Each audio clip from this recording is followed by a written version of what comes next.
Ako si Zia Cardona, gaganap bilang Luella. Ako si Gabby, gumaganap bilang Cynthia. Ako si Chelsea Del Rosario, gumaganap bilang si Marife at ang editor para sa aking pangkat. Hi, I'm Aaron Christian A. Gomez and I play as Rocky and the narrator. Hi, I'm Diego Ventura, playing as Tom and Tito Dudes.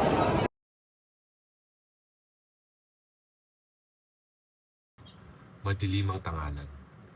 Maririnig ang koro ng pag-ikot ng mga gulong ng mga bisikleta. At ang mga nagkukumpetensya paghingal ng mga tao. Magliliwanag. Makikitang hirap na hirap sa pagbabike, paakyat ng matarik na daan ang mga siklistang sina Cynthia, Tom, Rocky, Tito Dudes, Marife at Luella. Halos sumuwa ang kanilang mga mata at dila sa sobrang pagod. Nang marating ng mga siklista ang patag na bahagi ng kalsada, makakahinga na sila ng maluwag-luwag. Time out! Break muna, nag-aalborotan ng mga lungs ko. Mabuti pa nga, sakit na ng wet packs ko. Hihinto sa pagbabike ang anim at itatabi ang kanilang mga bisikleta sa gilid ng daan. Ang iba ay iinom ng tubig sa dalang water bottle. Nang marating ng mga siklista ang patag na bahagi ng kalsada, makakahinga na sila ng maluwag-luwag. Bakit kasi dito tayo nag-bike? Ang tarik ng daan dito. Ito kasing si Kuya Rocky eh. Nagpumilit na dito daw tayo. The best ang view dito! Di nyo ba namimiss? Look around! So many trees! So peaceful! Look at the mountains! So serene! Ganda ng overlooking oh! Sulit ng sakit ng puwet! Ganda na sana ng description mo. Nagdala na ako eh. Pero siningitan mo pa ng puwet mo, kasuka. What's wrong with my puwet? Ganda kaya! Bilugan at firm na firm! Kalma ka muna sa mga hirit mo. Di pa ako makabanat ng gusto dahil kulang pa ng hangin ang mga lungs ko. Wait lang. Take your time. Forever? Magsisimulang mag-usap ang anim. Nilalabanan ang matinding hingal. Palala ng palala ang energy gap nyo. Di kasi kayo nag-exercise kaya wala kayo sa kondisyon. Wow! Ikaw na ang retired, Tito Dudes. Dami mo kasing time. Oo nga po. Swimming pag Monday, badminton pag Wednesday, humba pag Friday. Anong humba? Zumba anak, zumba. Humba, ulam yun. Ay, Zumba pala. Humba? Kakagutom! Siya, tama na munang satsat. Merienda muna pang palakas. Anong foods meron? Humba? Humbalos. Gusto mo? Sungit? Kuya Rocky, may makukuha ka bang energy dyan sa chicharon? Wala, kolesterol lang. Pwedeng walang basagan ng trip? Upo ang ilan sa kanila sa mga malalaking bato na nasa paligid at magsisimulang kumain. Luella, okay ka lang ba? Bakit ang tahimik mo dyan? Okay lang ako, naghahabulan ng hininga. Hindi naman talaga kasi ako biker. Wala rin ako masyadong exercise. Saka, ang lakas ng hangin dito kaya hirap ako pumedal. Ganun ba? Huwag kang magalala. Tatrangkohin kita. Tatrongkahan? Ano yun? Trangko po? Ibig sabihin, siya ang sasalo ng hangin para sa'yo.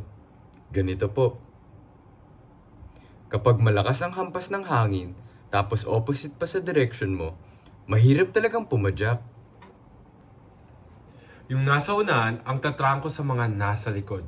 Siya ang sasalo at sasanga ng hangin para yung mga bikers na nasa likuran niya ay hindi mahirapang pumadyak. Ah, trangko pala ang tawag doon. Salamat, Rocky, ah. It's my pleasure to trangko you. Sweet talaga ni Kuya Rocky. Teamwork tawag doon. Nako, buti na lang at nag-join ka sa bikers club naming Luella. At least, nadagdagan na kami ng member, lumalaki na ang club. Yes! Hashtag Squaggles! Ang sabi nitong ni Cynthia, bagong lipat ka lang daw sa amin sa Barangay Sincerity. Opo, mag-iisang buwan pa lang po. Saan ka nakatira dati? Galing ako Manila. Ngayon, nakikitira muna ako sa tiyahin ko. Tamang-tama, inassign ako ng bangkong pinagtatrabahuan ko sa branch sa Sincerity. Taga Manila ka po pala, Ate Luella. Di ka ba naboboard dito kumpara sa Maynila? Sa bagay, kami lang naman ang magugulo. Naku, sana hindi ka naiilang sa amin Sadyang magagaslaw lang talaga kami. Hindi naman. Parang ang saya-saya nyo nga lagi eh. I'm glad I joined your club. Nako, first ride mo pa lang kasi sa club. Kaya akala mo, lagi kaming masaya. Oo nga. Antay-antay ka lang kapag may project ang club. Naku, halos magpatayan kami sa pagtatalo. As in, labasan ng mga itak. Hoy! Huwag niyo nga takutin si Luella. Baka hindi na bumalik ulit sa club yan. Hindi naman. Okay guys, habang naka-break tayo, let's have a quick meeting. Ayun ka na naman sa mga quick meeting mo eh. Pero laging maabot ng 3 oras. Pa-joke tayo ngayon, hindi meeting. Promise, quick lang to. Ngayon lang ulit tayo na kompleto kaya samantalahin na natin. Besides, hindi pa natin na-welcome formally ang bago nating member. Siya, sige. May magagawa ba kami? Kayo ang club president at VP. Siyempre kayo ang masusunod. Mr. Secretary, please take down the minutes of the meeting. Yes, ma'am. Okay. Good morning, everyone. Welcome to our, if I'm not mistaken, 12th meeting of this year. Una sa lahat, we have a new member, so let us all formally welcome Luella to the Sincerity Bikers Club! Welcome, Luella. Thank you. Since ang iba sa inyo, ngayon pa lang na-meet si Luella, let's begin this meeting with quick introductions. Quick though. I guess I'll start. I'm Cynthia Yaptanchai, president of the Sincerity Bikers Club, the very first bikers club in the history of Barangay Sincerity. I am a college instructor specializing in the sciences. I'm 30 plus years old, separated from my husband, pero hindi ako na ano lang Minahal namin isa't isa, di lang nag-workout. Pero, okay lang. Because I am currently in a meaningful long-distance relationship with a British banker based in Essex named Oliver. I'm also the proud mother of my very handsome and kind-hearted son, Tom. I'm Eduardo Venadas, aka Tito Dudes. I'm the vice president of the club. I'm 73, a retired public health official. Sometimes happily married, sometimes violently. Ako si Marife Hernandez, 53, co-teacher ni Cynthia. I teach math. Club treasurer. Tipid naman sa intro. Quick nga lang, di ba? Baka nga po pala may pwede kang ipakilala kay Ma'am Marife, Ate Luella. Single pa po yan. Tigilan mo nga ako, Tom. Gusto mong ibagsak kita? Joke lang po, ma'am. Ako nga pala po si Thomas Yapichay, 18 years old, second year college po. Kumukuha ng kursong nursing. Secretary po ako sa club. And saving the best for last, I'm Renato Agapito Gregorio Jr., Rocky for short. Dating alcoholic but now fully recovered thanks to this club. Isa akong IT specialist, home-based, and I work for an Australian company. So alam niyo na, dollars ang kira ko, mate. Single but always ready to mingle. At dahil malakas ang appeal ko, ako ang public relations officer ng club. Lakas daw ng appeal mo pero single pa din hanggang ngayon. Mrs. President, please show some respect to the PRO of the club. Paano kita rerespetuhin? 44 ka na, lakas mo pa din mag-Clash of Clans? Kaya walang magkakagusto sa'yo eh. At waepek yung peking Aussie accent mo. Tom, pigilan mo ako at baka masaktan ko yung nanay mo. At saka, Huwag mong papakilaman ang accent ko. O si kaya ang mga clients ko. Tama nang landian nyo at nang matapos ng quick meeting na to. Luella, I hope you don't mind kung wala ka pang posisyon sa club since bago ka pa lang. Okay lang. Hindi naman importante sa akin na maging club officer. Basta may makasama lang ako sa pagbabike, masaya na ako. Anak, ang club rulebook. Ilalabas ni Tom ang isang rulebook mula sa bag niya at iaabot kay Cynthia. Nako, naglabas na ng rulebook. Ayon kasi sa Section 12.1a ng Sincerity Bikers Club Rulebook, a new member cannot hold a position until he or she has been a member for at least 6 months. Sumagot na nga si Luella. Okay lang sa kanya. Pabibo masyado. Mabuti naman kung ganun. Pero huwag ka mag-alala, kapag naka 6 months ka na, pwede na tayo mag-eleksyon para maging officer ka na din. Eleksyon? Hello? Kakarimpot lang tayong membro ng club. Di ko alam kung bakit pinipilit nyo pa yung eleksyon na yan, wala naman tayong kalaban sa mga posisyon natin. Marife, huwag kang ang nega. We have to abide by the rules if we want this club to grow and prosper. Saka ang eleksyon na ginagawa natin ay para mapagdesisyonan kung anong posisyon na hahawakan natin. Mabuting lahat ay may responsibilidad para organize tayo. Oo nga naman, Marife. Mas happy kung lahat may posisyon. Saka hina-hinay sa pagka-negative. Labag yan sa layunin ng club. Gusto mo bang i-remind ka namin sa vision and mission ng club? Wag na. Kabisado ko ang vision-mission natin. Sige na, tama na ang diskusyon. Pagsalitaan na natin ang bagong miyembro ng club. Oo nga pala. Luella, may we hear from you? Okay, hello sa inyo. Ako nga po pala si Luella Bendicio, 28 years old, isang bank teller. Bagong lipat lang ako dito. Galing akong Quezon City. Salamat nga pala sa pagtanggap niyo sa akin dito sa club. Mabibigla ang lahat. Yun lang. Walang anak. Once married, but now newly single. Newly single? Oh my God, Rocky. Mukhang may balak ka, ha? Cynthia, stop! Pero tama ka. Huwag mo lang akong pangunahan. Hiwalay. Biyuda. Oh, sorry to hear that. Napakabata mo pa para maging biyuda. I hope you don't mind my asking. Anong ikinamatay ng asawa mo? Nabaril po. Mabibigla ang lahat. Sa club? Ano nangyari? Mistaken identity. Ano?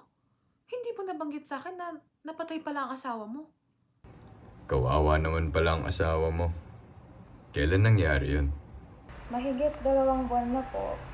Medyo sariwa pa, kaya ayoko pa muna sanang pag-usapan. Katahimikan. Maawa ang lahat kay Luella, pero si Marife, tila may kinikim-kim na pagkabahala. Let's proceed with the meeting. Ang main agenda natin today ay ang bagong project natin. Ang club ang inassign ni Kapitan na mag-aasikaso ng feeding program next month. Kailangan nating pagplanuhan kung saan kukunin ang budget para sa pagkain, kung sino ang mapro-provide. Bibili ba tayo o tayo na lang mismo ang magluluto? Tayo na lang, para tipid. Kung tayo na lang, saan tayo magluluto? Hindi pwede sa amin dahil magulo ang bahay ngayon dahil may mga kamag-anak kaming bumisita. Oops! Di din pwede sa bahay ko dahil, alam nyo na, masikip at magulo. Huwag ka mag-alala, Rocky. Di rin namin gusto sa bahay mo dahil di namin type ang amoy. Hoy, nagsisindi na ako ngayon ng kandila, no? Scented and fresh bamboo. Ang tanong, effective naman ba? Wow! Pagtutulong-tulungan ba ako? Hindi pwede sa amin. Kasi may bisita kami. Anak, nasabi ko na. Ay, sorry Nay. Di ko narinig eh. It's okay, Nak. Love you. Cynthia, bakit kasi pumapayag-payag ka pa kay Kapitan na tayong umako ng feeding program? Tayong mahirapan pero siya lang ang makikinabang. Puro mukha niyang nakapaskil doon.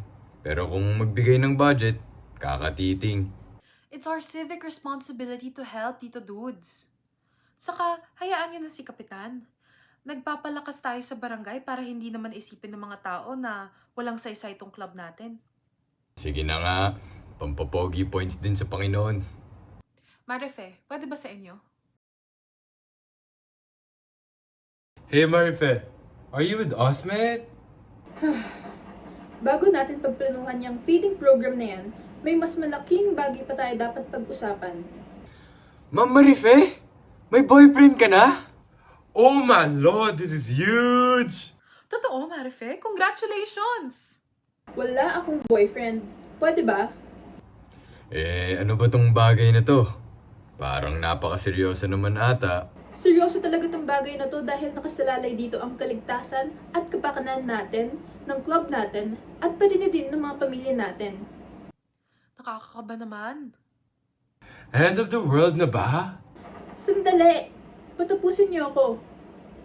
Tahimik at payapa ang buhay natin sa Sincerity. Pati na din dito sa club natin. Kahit maliit lang tong club, alam kong mahal nating lahat ito. Kaya hindi dapat tayo pumayag na pasukin ng masamang elemento ang buhay natin. Hindi natin dapat hayaang pagbantaan ng kaligtasan natin. Marife, diretsuin mo na. Ano bang tinutukay mo ha? Sa tingin ko, kapag may bagong member sa club, dapat kilalanin muna natin siya ng husto. Dahil kung hindi, baka pagsisihan lang natin sa huli.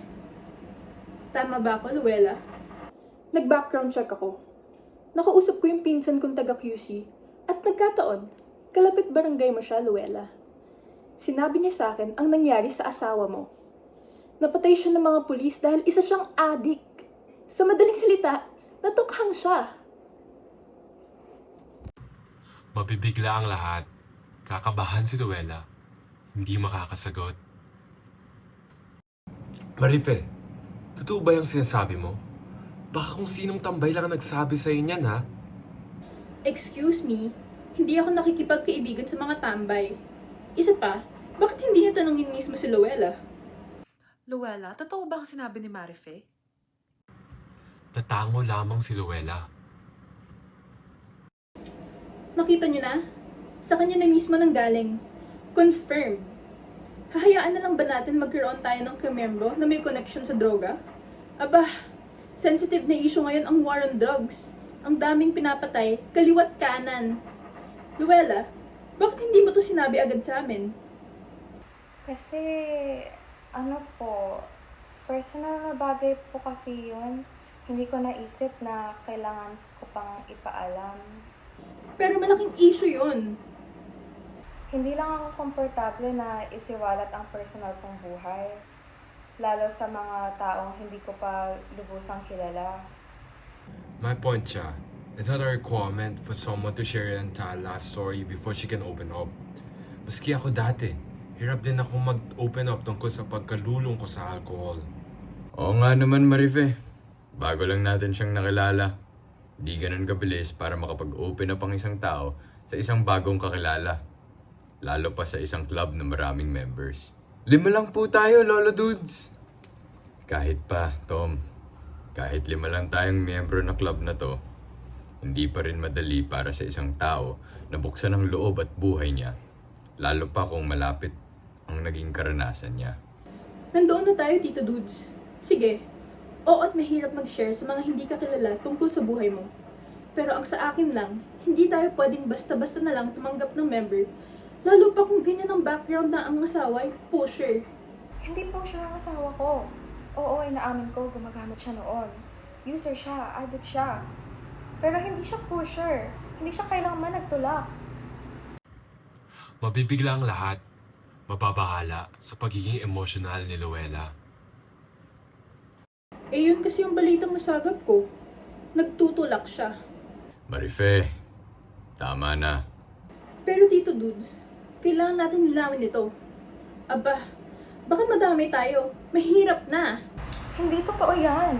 Chismis lang yan at walang katotohanan. Mabait na tao si Jonas. Nalululong lang siya dahil sa trabaho niya. Eh ano nga ba ang trabaho ng asawa mo? Art department staff siya sa isang production outfit.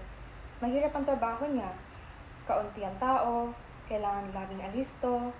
Ilang beses ko na siyang sinabihang itigil ang bisyo.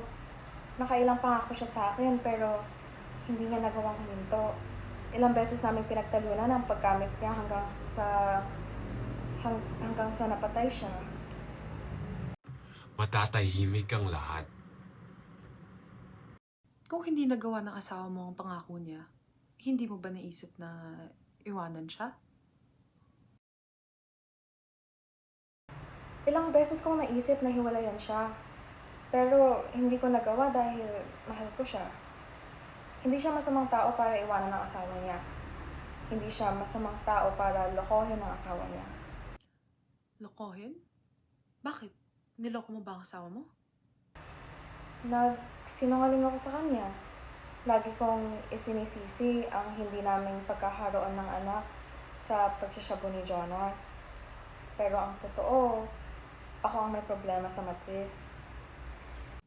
Hindi mo pinagtapat yun sa asawa mo? Hindi. Dahil yun ang sandata ko sa kanya para mapilitan siyang huminto. Kinonsensya ko siya. Pero ako din ang napaso sa ginawa ko. Gabi-gabi, hindi ako makatulog dahil pinapagabag ako sa konsensya ko. Namatay si Jonas nang hindi nalalaman na ako ang dahilan kung bakit hindi kami magkaanak. Akala niya siya.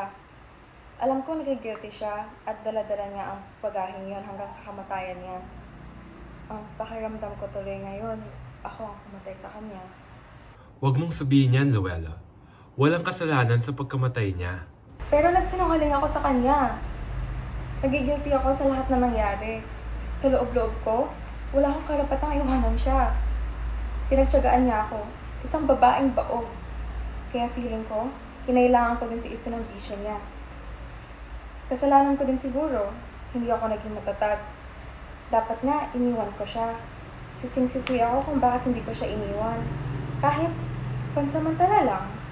Kung nagawa ko yon, baka natauhan siya at tinalikuran niya na ang shabu. Pagkatapos nun, babalikan ko siya. Magiging maayos na ang lahat. Happy kami kahit walang anak. Pero naduwag akong iwanan siya. Naduwag ako. Duwag na duwag. At ngayon, huli na ang lahat. Ako ang naiwan. Ako ang nawalan. Ano ngayon kung adik ang asawa ni Luella at natukhang? Bakit? Hindi ba siya pwede mag-join sa club? Kriminal ba siya? Tama si Rocky. Hindi sapat na basehan ng nangyari sa asawa ni Luella para hindi natin siyang payagang maging club member. Huwag niyo akong palabasing masama dito. Nalulungkot ako sa nangyari kay Luella at nakikiramay ako sa pagkamatay ng asawa niya. Pero ang sa akin lang, kailangan nating mag-ingat dahil hindi biro ang mabiktima ng tukhang. May point din naman si Marife. Araw-araw may namamatay. Maski inosente sa droga, nabibiktima. Walang masama kung mag-iingat tayo. Di naman siguro tayo madadamay dahil lang may isa tayong miyembro na ang asawa ay natukhang. Tama si Tito Dudes, Marife. Hindi si Luella ang adik, kundi ang asawa niya. Huwag naman tayong magbulag-bulagan. Hindi ba kayo nanonood ng balita? Sinabi na ni Cynthia, gabi-gabi may itinutumba. Kay pusher, kay user, kay innocent na damay lang, napapatay. Paano kung pati tayo madamay dahil kasapi natin siya sa club? Hindi lang sa Manila may mga natutokhang, pati din sa mga probinsya. Si John yung engineering student sa school. Natukhang. Orgmate ko siya. Medyo inis nga ako dun eh. Lagi niya kasi akong binubuli. Tawag niya sa akin, Ewan. Kasi mukha daw ako Ewan. Hindi ka mukhang ewan, anak. Pogi ka. Oo nga daw, Nay. Sabi ng blockmate kong may crush sa akin. Di ko na lang pinansin noon si John. Dead man na lang na parang di siya nag-i-exist. Pero akalain mo, naging totoo. Di na nga siya nag-i-exist nung napatay siya. Pero di ko magets, bakit ako affected? Nung dumalaw kami sa burol, lahat nag-iyakan. Pati ako naiyak. Ewan ko kung bakit.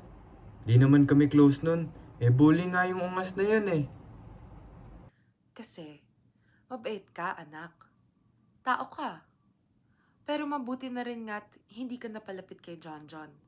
Paano kung naging BFF kayo nun? Di ba kapati ikaw nadamay? Baka nga po, Nay. Kasi yung mga tropa niya, nagsialisa na din. Takot ding matukhang. Pero dinig ko, hindi naman daw talaga siya nagda-drugs. Napabarkada lang sa mga adik. Mismo, yung mga tropa niyang mga adik. Naging estudyante ko yan si John John. Pilyo, pero matalino. Masunurin. Pero dahil nadikit sa mga gumagamit, nadamay, patay. Yan ang pinupunto ko. Kahit pa inosente, kapag napahalo sa mga totoong gumagamit, pwedeng madamay at masira ang buhay. May mga pamilya tayo at mga mahal sa buhay. Paano kung dahil kay Luella ay madamay din tayo at ang mga pamilya natin? Hindi ka ba nag-aalala para sa kapakanan at kaligtasan ng mga magulang mo, Cynthia? Dito kay Tom.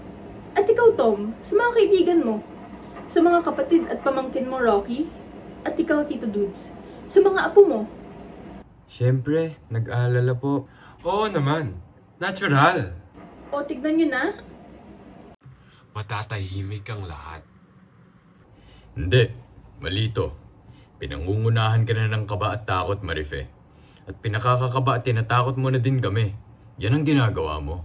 Oo, tama ka, Tito Dudes. Kinakabahan at natatakot ako. At yun ang kailangan nating maramdaman para mag-ingat tayo. Mali ka dyan, Marife. Hindi takot ang dapat nating reaksyon. Kung hindi takot, ano? Hindi ko alam. Pero ang alam ko, walang mabuting na idudulot ang takot. Mas lalo na ang pagpapalaganap ng takot. Hey, ayoko na sanang banggitin to dahil baka isipin nyo ay napakasama ako. Pero dahil hindi nakita ang punto ko, kailangan ko tong i-share sa inyo. May isa pang bagay akong napag-alaman. Kaya nandito si Luella sa atin. Kasi nagatago siya. Ang usap-usapan sa lugar nila gumagamit din siya. At mismong mga sindikato ng droga ang humahunting sa kanya. Magugulat ang lahat. Weh? Yung totoo, ma'am. Ang daming balit-balita at usap-usapan sa lugar na yan. Saan ba sa QC yan at nang maiwasan? Daming chismis. Natukang ka din, Luella? May mga humahunting ba sa'yo? Totoo ang mga bali-balita. May mga nagkakalat na gumagamit din ako. Pero maling balita yun. Hindi totoong pinaghahanap ako ng mga sindikato dahil alam nilang hindi ako nagdodroga. Pero kung inosente po kayo, bakit kayo umalis sa lugar niyo? Oo nga, Luella. Hindi ba sa pag-alis mo dun, para mo na ring inamin na totoo ang mga ibinibintang nila sa'yo? Dahil gusto ko na ng katahimikan. Nung una, ayoko talagang umalis dahil gusto ko panindigang inosente ako. Pero hirap na ako. Hindi ko na kaya ang masasamang tingin, ang mga bulong-bulungan, ang mga panghuhusga. Araw-araw dinaranas ko yun. Gusto ko mang magpatuloy sa buhay ko, mag-move on sa nangyari. Hindi ko magawa dahil laging ipinaalala sa akin ng mundo ang pagkakamali ng asawa ko. Ang pagkakamali ko hanggang sa dumating sa puntong sakal na ako. Nagpunta ako dito hindi para magtago kundi para maghanap ng katahimikan. Pero hindi ko inakalang hanggang dito susundan ako ng panghuhusga ng mga tao. Luella, hindi ka naman namin hinuhusgahan dito. Nagtatanong... Cynthia, ayaw niyo akong husgahan. Alam ko yun. Pero hindi niyo maiwasang hindi ako husgahan. Alam ko din yun. Dahil hinuhusgahan ko din ang sarili ko. Kune-question ko din hanggang ngayon kung naging mabuti ba akong asawa, kung naging mabuti ba akong tao. Kaya hindi ko kayo mapipigilan kung pagdududahan niyo din ang pagkatao ko. Ako naniniwala ako sa Luella. Naniniwala akong mahal mo ang asawa mo. Naniniwala ako na hindi siya pusher. At naniniwala akong hindi ka gumagamit ng droga. Dead ma sa mga chismoso sa inyo. Ako din po. Salamat. May naisip ako. Luella, okay lang ba sa'yo magpa-drug test? Para lang sigurado. At kung negative ka, edi free ka nang join sa club. Oo. Kung yan ang paraan para mapatunayan kung nagsasabi ako ng totoo, gagawin ko. Pero hindi nga yan ang problema. Hindi issue kung anong totoo. Ang issue ay kung ano ang paniniwalaan ng mga tao. Paano kung paniwalaan ng mga pulis na nagtutulak ka nga? Paano kung isipin ng mga drug syndicate sa lugar nyo na may alam ka tungkol sa kanila? Paano kung hinahanding ka nila at gusto kang itumba? At siguradong may nakakaalam na sa lugar nyo na nandito ka. Nang dahil sa'yo, ikaw ang nagkwento sa pinsan mong taga-QC. At dahil maraming chismoso sa mga lugar nila, pihado, kalat na sa mga taga roon ang kinaroroonan nila Luella. So ako ang may kasalanan. Ganon. Slight lang naman. Fine. Sige na. Ako na ang masama. Ako na ang chuchu. Ako na ang walang puso. Yan ang gusto niyong marinig, di ba? Luella, sana naiintindihan mong ginagawa ko to. Hindi dahil galit ako sa'yo, kundi dahil worried lang ako para sa security namin. Alam kong mabuti kang tao at wala kang masamang intensyon. Pero hindi natin alam ang pwedeng gawin ng ibang tao. Paano kung sundan ka nila at gumawa sila ng gulo dito sa lugar namin? Gusto ko lang makaiwas sa peligro. Reasonable din naman akong tao. Kaya naiintindihan ko ang pinanggagalingan mo. Buti ka pa naiintindihan mo. Ang point ko lang naman, nabahiran ka na. Kahit inosente ka pa, nabahiran ka na ng pagdududa ng mga tao. Yun ang kalaban natin dito. Ang duda ng mga tao. Ang mga paniniwalaan nila kahit hindi pa sila sure sa paniniwalaan nila. At yun ang pwedeng magdulot ng kapahamakan. Hindi lang sa'yo, kundi pati na din sa mga taong nakapaligid sa'yo. At saka, pinoprotektahan ko lang din ang club. Ayoko mabahira ng image ng club. Baka isipin ng mga tao mga addict tayo. Hindi ako galit sa'yo.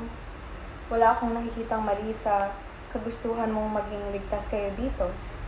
Siguro nga, ito na ang kabayaran sa pagkakaroon ng asawang durugista at biktima ng tokhang. Ang ituring na salot sa lipunan. So, anong gusto mong mangyari ngayon, Marife? Anong klaseng pag-iingat ang gagawin natin? Paalisin ba natin si Ate Luella sa club? Siguro ang mabuti ay magbotohan na lang tayo. At dahil sensitive ang topic, pwedeng silent voting. Botohan na naman. Hindi na natatapos ang botohan sa club na to. Mag-aaksaya pa tayo ng oras sa silent voting, alam naman nating lahat kung ano ang stand ng isa't isa sa issue. Para official. Show of hands na lang. Official din naman yun. Okay, sige. Sino sa inyo ang ayaw maging miyembro ng club si Luella, itaas ang kamay. Hindi niyo na kailangan magbotohan.